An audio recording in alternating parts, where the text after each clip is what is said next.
The day I discovered my best friend was wearing my wedding dress, I didn't scream. I didn't run into the church. I didn't even cry. I stood across the street, staring through the glass doors, and watched the two people I trusted most in the world prepare to get married, my best friend and my fiancé. But that wasn't the worst part. The name printed on the marriage license was mine. My name is Olivia Bennett, and until that day, I thought betrayal was something that happened to other people, people in movies, people who ignored obvious warning signs. I thought I was too careful for something like that. I was wrong. 3 years later, the same woman who stole my life would call me in the middle of the night. She would be crying so hard I could barely understand her. And the first thing she said was, "Olivia, please, you're the only person who can save me." But before I could decide whether to help her, I had to understand how she had managed to steal something I never imagined anyone could take, my identity. I met Madison Reed when we were 13 years old. She was the new girl at school, quiet, nervous, always sitting alone at lunch. I remember walking over to her on her first day. "Do you want to sit with us?" She smiled. And from that day on, we were inseparable. We survived high school together, college applications, bad boyfriends, family arguments, every embarrassing mistake two teenage girls could possibly make. When Madison's father died during our sophomore year of college, I spent 3 nights sleeping on the floor beside her bed because she refused to be alone. She used to tell me, "You're more like a sister than a friend." I believed her. After college, we moved into the same city. Different apartments, different jobs, but we saw each other almost every day. Then I met Ethan Walker. He was funny, patient, ambitious, the kind of man who remembered small things. My favorite coffee, the name of my childhood dog, the fact that I hated thunderstorms. After 2 years together, he proposed. Madison was the first person I called. She screamed louder than I did. She helped me choose my dress. She planned my engagement party. She even volunteered to handle some of the wedding paperwork because, according to her, you already have enough to worry about. I thanked her. I trusted her completely. That was my first mistake. The wedding was supposed to happen in June. 6 months before the ceremony, Ethan and I bought a small house together. Nothing extravagant, but it was ours. We talked about children, a dog, maybe moving somewhere quieter one day. For the first time in my life, everything felt stable. Then strange things started happening. Small things, things I ignored. Letters disappeared from my mailbox. A credit card I'd never applied for appeared on my banking app. I received a notification that someone had changed the password to one of my old accounts. When I mentioned it to Madison, she laughed. "You're probably just stressed from the wedding." Ethan agreed. "Take a weekend off. Let Madison handle things." So I did. And that was my second mistake. I gave Madison access to more than she needed. She already had copies of documents for the wedding, my address, my identification details, old copies of my passport when we'd traveled together, information I never imagined she could use against me. Then, 3 months before my wedding, Ethan changed. At first, it was subtle. He stopped answering messages, started staying late at work, canceled dinner plans. When I asked if something was wrong, he always gave the same answer. "I'm just stressed." One night, I found him sitting alone in our living room. His phone was face down beside him. I asked him, "Are you happy?" He looked surprised. "Of course." "Then why does it feel like you're disappearing?" He reached for my hand. "You're imagining things." I wanted to believe him, so I did. 2 weeks later, I woke up to an email from my bank. A large withdrawal had been made from one of my accounts. I immediately called the bank. They told me the transaction had been approved in person. That's impossible. "Ma'am, we have identification on file." I drove to the branch. After an hour of arguing, the manager showed me a copy of the identification used. My driver's license, my name, my address. Everything was correct, but the signature wasn't mine. My hands started shaking. Someone had access to my identity, someone who knew enough about me to answer security questions, someone close enough to know things even the bank didn't ask. I called Ethan. He didn't answer. I called Madison. Nothing. For the first time, I felt afraid. Not angry, afraid. That evening, Madison finally called me back. She sounded nervous. "Olivia, are you okay?" I almost laughed. My bank account was accessed. There was silence.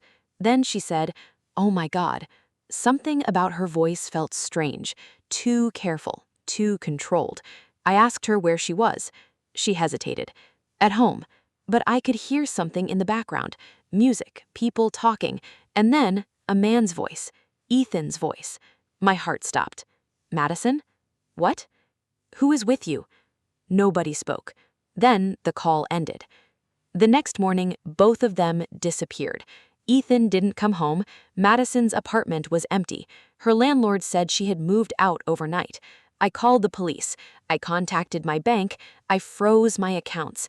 And I spent the next 2 days trying to understand what was happening. Then a letter arrived. No return address. Inside was a photograph. It showed Ethan and Madison standing outside a courthouse. They were holding hands. On the back, someone had written, "Congratulations, Mrs. Walker." My stomach turned. I drove straight to the courthouse. I demanded to see the marriage records. The clerk searched the system. Then she looked at me. "Are you Olivia Bennett?" "Yes." She turned the screen toward me. "That's my name." The clerk frowned. "Yes, but I didn't get married." She looked uncomfortable. "According to our records, you did." I stared at the document. Then I noticed the signature. It looked almost identical to mine. Almost, but not quite. Someone had practiced. Someone had prepared. Someone had spent months creating a version of me. And suddenly, I knew exactly who had access to everything. Madison, my best friend, the woman I trusted like a sister. The investigation lasted weeks, then months. By then, Ethan and Madison were gone. My bank accounts were frozen, my credit was damaged, and legally, I was connected to a marriage I never agreed to. Every day felt like waking up inside someone else's nightmare. But eventually, the truth started coming out. Madison hadn't simply stolen my fiancé. Ethan and Madison had been planning to disappear together. The fake marriage gave them access to accounts and financial documents connected to our upcoming life together. And Madison used my identity to cover parts of their financial trail. She believed that if anything went wrong, the blame would lead back to me. But they made one mistake. They underestimated how carefully I would fight back. I hired an attorney. I documented everything, every message, every missing document, every fraudulent signature. And slowly, I started taking my life back. The marriage was declared fraudulent. The accounts were restored. The investigation continued. But by the time everything was resolved, Ethan and Madison had disappeared completely. No forwarding address, no social media, nothing. For almost 3 years, I never heard from them again. I rebuilt my life. I changed jobs, moved to another part of the city, started working for a company that specialized in fraud investigations. At first, I only wanted a stable job, but eventually, I became good at it. Very good. Maybe because I understood something most people didn't. Identity theft isn't only about money. It's about losing control of your own life. Years later, I was promoted to lead a major investigation team. I helped people whose accounts had been drained, people whose names had been used, people who had trusted the wrong person. I had finally created a life that belonged completely to me. Then, one night, my phone rang. It was 2:17 in the morning. I almost ignored it. Then I saw the number. Unknown. I answered. "Hello?" At first, all I heard was crying. Then a woman's voice whispered my name. "Olivia." Every muscle in my body tightened. I knew that voice, even after 3 years. "Madison?" She started crying harder. "Please, don't hang up." I stood from my bed. My heart was pounding. "What do you want?" "Please, I need your help." I laughed, a cold, bitter laugh. "That's interesting. 3 years ago, you stole my identity. You stole my fiancé. You disappeared with my money. And now you're calling me for help?" She took a shaky breath. "You don't understand." "I don't." Then she said something that made me go completely silent. "Ethan is missing." I didn't answer. She continued, And before he disappeared, he told me there was something you needed to know. My grip tightened around the phone. What?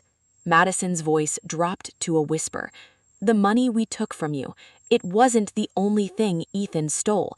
I closed my eyes. What are you talking about? There was a long silence. Then she said, Olivia, he's been using your identity again. And suddenly, I realized my nightmare had never actually ended. For several seconds, I couldn't speak. Madison was still crying on the other end of the phone, but all I could hear was one sentence repeating in my mind. He's been using your identity again. I finally found my voice. What did you say? Ethan. Her breathing was shaky. He didn't stop after we left. I sat slowly on the edge of my bed. Madison, if this is some kind of trick, it's not. You've lied to me before. I know. You stole my identity. I know. You married my fiancé using my name. I know. She suddenly screamed. Then her voice broke. And I have spent 3 years wishing I could take it back. I closed my eyes. 3 years ago, those words might have meant something to me. Now, they were just words. What do you want? There was silence. Then Madison whispered, I need you to find him. I laughed bitterly. You've got the wrong person. No, Olivia, you work in fraud investigations now. You know how this works.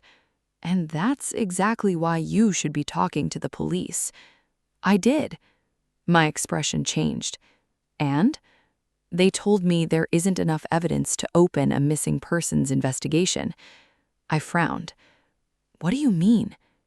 I mean, she hesitated. Ethan didn't just disappear. My heart tightened. What happened? Madison took a deep breath. Someone came looking for him. I stood immediately. Who? I don't know. When? 3 days ago. I walked toward my desk and opened my laptop. Start from the beginning. Madison and Ethan had been living under different names. They had moved twice in 3 years. According to Madison, Ethan had become paranoid. He changed phone numbers constantly, stopped using social media, paid for almost everything in cash. At first, Madison thought he was afraid of being found by the police, but eventually, she realized that wasn't the real reason. He kept getting letters, she said. What kind of letters? He never showed me. From who? I don't know. Madison, I'm telling you the truth. I almost hung up. Then she said something that stopped me. One night, I saw your name. My hand froze over the keyboard. What? On one of the documents. What document? I only saw it for a second. She began crying again. It had your name, your old address, and a number I didn't recognize. What kind of number? I don't know. I forced myself to stay calm. Send me everything you have. Everything? Every message, every email, every document, every photo. If Ethan was using my identity again, I need to know exactly what he did. Madison was silent. Then she whispered, There's one more thing. Of course there was. What? The day before he disappeared, he told me he was sorry. I laughed bitterly. For what? He said, her voice shook, he never meant for you to get involved. I stared at the dark window across my room. Get involved in what? He wouldn't tell me. The next morning, I called my supervisor. I didn't tell him everything, only that I had received information connected to an old identity theft case involving my name. He agreed to let me review the available records. By noon, I was sitting in a conference room surrounded by documents. The first few hours revealed nothing. Then I found something strange, a credit application filed 8 months ago. The applicant's name was Olivia Bennett. My name. But the address wasn't mine. Neither was my phone number. The application had been rejected. Still, someone had tried to open another line of credit using my identity. My heart started racing. Then I found another record, and another. Over the past 3 years, someone had used my identity in 4 different states, not just for credit cards, for business accounts, lease agreements, banking applications. Someone had built an entire financial trail using my name, and whoever it was had been very careful. Too careful. I called Madison. "Where are you?" "At home." "Don't leave." "What?" "Lock your door." "Why?" "Because I just found proof." Silence. Then she whispered, "Proof of what?" Ethan wasn't using my identity to hide from the past. I stared at the documents. He was building something. That afternoon, Madison sent me a folder. Inside were photographs she had secretly taken of Ethan's papers. Most were blurry, but one image caught my attention. A business registration document. The company name was Bennett Financial Solutions. My last name. I zoomed in. The registered owner was listed as Olivia Bennett. My hands went cold. I searched the company. It existed. It had been registered almost 2 years earlier, and according to public records, it had generated millions of dollars in transactions. I immediately contacted my attorney. Within hours, we discovered the truth. The company wasn't legitimate. It was being used to move money between multiple accounts, money that didn't belong to me or Ethan. Someone had created a business using my identity and placed me at the center of something much bigger. My attorney looked at me across the table. "Olivia, this could be serious." "How serious?" She closed the file. "Serious enough that you need to stop investigating this alone." But I couldn't. Not anymore. Because Ethan had spent 3 years making sure that if everything collapsed, the trail would lead directly to me. That night, Madison called again. This time, she wasn't crying. She sounded terrified. Someone was outside. My body went still. "Who?" "I don't know." "Did you call the police?" "Yes, they came." "And?" "They didn't find anyone." I looked at the clock. Almost midnight. Then Madison said, "Olivia?" "What?" "There's a package at my door." My stomach dropped. "Don't touch it." "But, Madison, listen to me. Do not touch it." Too late. I heard her door open. "Madison." There was silence. Then I heard her breathing change. "What's inside?" "A phone." "Anything else?" "A note." "What does it say?" She was silent for several seconds. Then she read it. "Ask Olivia about the wedding." My entire body went cold. Madison whispered, "What does that mean?"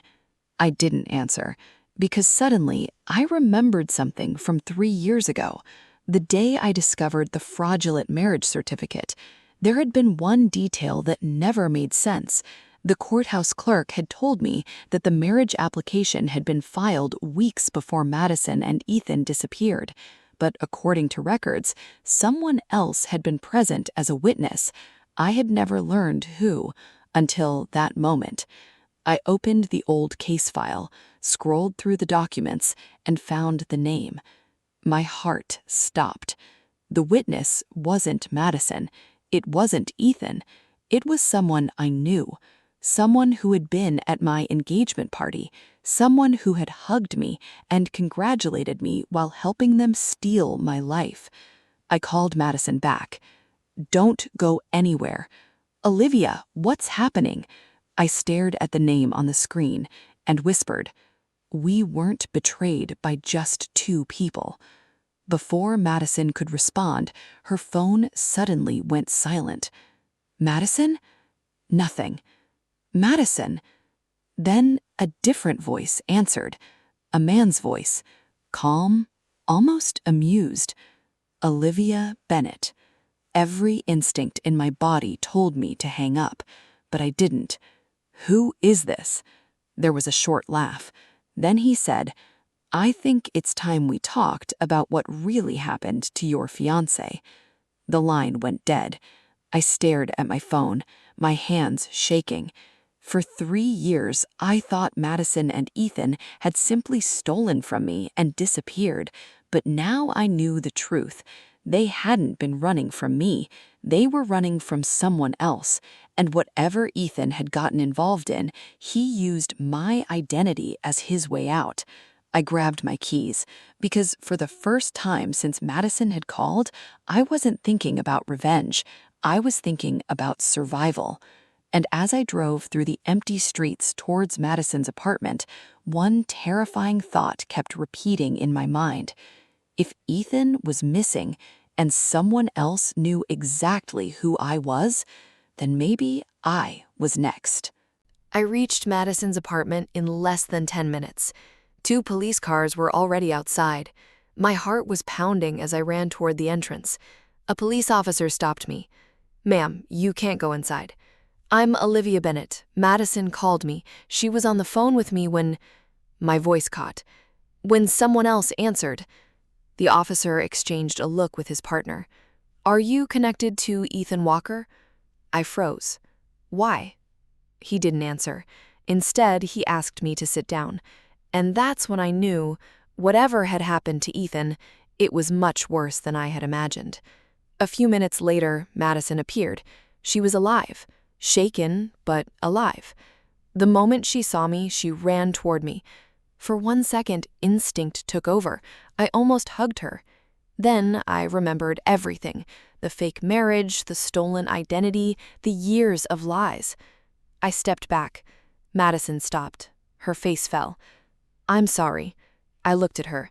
You're going to have to do better than that. She nodded. I know. Then she reached into her coat pocket and pulled out the phone from the package. There was something else on it. She handed it to me. The screen contained only one video. I pressed play. Ethan appeared. He looked different, thinner, terrified. Behind him was a dark room. He looked directly into the camera. Olivia? The sound of his voice made my stomach turn. If you're watching this, something happened. I almost closed the video, but then he said, I need you to know the truth about the wedding. Madison started crying beside me. Ethan continued, the marriage wasn't supposed to happen the way you think. I stared at the screen. What does that mean? Then his recorded voice answered, I didn't create the plan. The video suddenly cut to a photograph. It showed Ethan sitting beside a man I had never seen before. Then another photograph appeared, the man standing beside Madison. Then another, the same man at my engagement party. My hands started shaking. I recognized him now. He had introduced himself as a friend of one of Madison's co-workers. I barely remembered speaking to him, but apparently he had been watching me for much longer than I realized. The video resumed. His name is Marcus Vale. He looked over his shoulder nervously. He recruited Madison. Madison gasped. I turned toward her. What? She shook her head. No. But Ethan continued. She thought it was about money. She thought we were only stealing enough to disappear. My stomach tightened. But Marcus wanted something else. The screen went black. Then one sentence appeared. Your identity was never the real target. I stared at it. Madison whispered, What does that mean? I looked at her. I have no idea. But suddenly, I remembered the old number she mentioned, the number written beside my name. I pulled out my laptop and started searching through every old document. It took less than 5 minutes. When I found it, my blood ran cold. The number wasn't a bank account. It was a case number, a case connected to my late father. My father had died when I was 19. I had been told it was a car accident, a terrible accident, nothing more. My mother had always refused to talk about it, and after she died 2 years later, I had no reason to question the story. But now I opened records I hadn't looked at in years. The case number connected to an old federal investigation. My father had worked as an accountant. What I never knew was that shortly before his death, he had discovered evidence of financial fraud involving several companies. One of those companies was connected to Marcus Vail. Suddenly, everything began to make sense. Marcus hadn't randomly chosen me. He had been looking for something my father had hidden before he died, something he believed had been passed to me. The identity theft, the fake marriage, the financial company in my name, none of it was random. They were searching for evidence, and when they couldn't find it, they used my identity to create a trail that could destroy me instead. Madison sank into a chair. I didn't know. I looked at her. You knew enough. She started crying. I thought Marcus was helping us. Helping you do what? Start over. She covered her face. He promised Ethan a new identity, and he promised me money. I stared at her. And what did you give him? She looked up. Her face was full of guilt. Information. What information? Everything I knew about you. That hurt more than I expected. My childhood, my addresses, my passwords, my father's death. The secrets I shared when we were 13, the secrets I shared when I thought she was my sister. She had handed all of it to a stranger, for money, for Ethan, for a life she thought she wanted. But she hadn't finished. Olivia? What? There's one thing Marcus never found. I looked at her. What? She reached into her bag and removed a small silver key. I recognized it immediately. It belonged to a safety deposit box. My father had given it to me when I was 16. I'd forgotten about it years ago. Madison stared at me. Ethan found the key, but he never found the box. I slowly took it from her hand, and suddenly I knew exactly what we had to do. The next morning, my attorney and I went to the bank. The safety deposit box was still registered under my father's name. Because I was his only surviving child, I was allowed to access it. Inside, there were only 3 things: an old notebook, a flash drive, and a letter with my name written across the front. My hands shook as I opened it. The first line read, "Olivia, if you are reading this, I waited too long to tell you the truth." I had to stop reading. For years, I had believed my father had died in an accident, but the letter explained that he had discovered Marcus and several business partners were moving stolen money through fake companies. My father had collected evidence, bank records, names, account numbers, everything. He planned to expose them, but before he could, he was killed. I felt the room spinning. My entire life had been built on a lie. Then I looked at the flash drive. My attorney immediately contacted law enforcement. This time, they listened, because the evidence wasn't just old, the accounts were still active, and one of them was registered under my name. Marcus had been using the company created with my stolen identity to continue moving money. He believed I was too distracted by Ethan and Madison to discover the truth. He was wrong. The investigation moved quickly. Marcus disappeared within hours of learning the authorities were involved, but he didn't get far. 2 weeks later, he was arrested at an airport. Ethan was found 3 days after that, alive, hiding under another name. When investigators questioned him, he finally told the truth. Marcus had threatened him, but Ethan had also willingly participated. He wasn't an innocent victim. He had taken the money, he had helped steal my identity, and he had spent years helping build the fake company. He simply became afraid when Marcus decided he was no longer useful. For the first time, I understood something important. Ethan didn't betray me because he was forced. Madison didn't betray me because she had no choice. They both made choices, and eventually, those choices caught up with them. Months later, Ethan was charged for his role in the fraud. Marcus faced even more serious charges. The company using my identity was shut down, and after years of fighting, my name was finally cleared. But there was still one person left, Madison. She asked to see me before everything was finalized. I almost said no, but I agreed. We met at a small cafe, the same kind of place where we used to spend hours talking when we were teenagers. Madison looked older, not physically, just tired. She placed an envelope on the table. "What is this?" "Everything I have left from the money." I didn't touch it. "You don't owe me money." She looked at me. "I owe you more than money." I finally opened the envelope. Inside was a check. It wasn't enough to repay everything, not even close, but I could tell it was everything she had. "I sold my apartment." "Why?" "Because for once," she looked down, "I wanted to do something without expecting anything in return." For a long time, neither of us spoke. Then she asked, "Do you hate me?" I thought about it. About the wedding, the stolen identity, the years I lost trying to repair what they had destroyed. Then I shook my head. "No." Her eyes filled with tears. "Why not?" "Because hating you would mean carrying you with me forever." I pushed the check back across the table. "I'm not taking this." She looked confused. "Why?"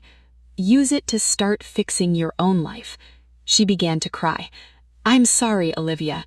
This time I believed her, not because her words erased what happened, but because for once she wasn't asking me for anything.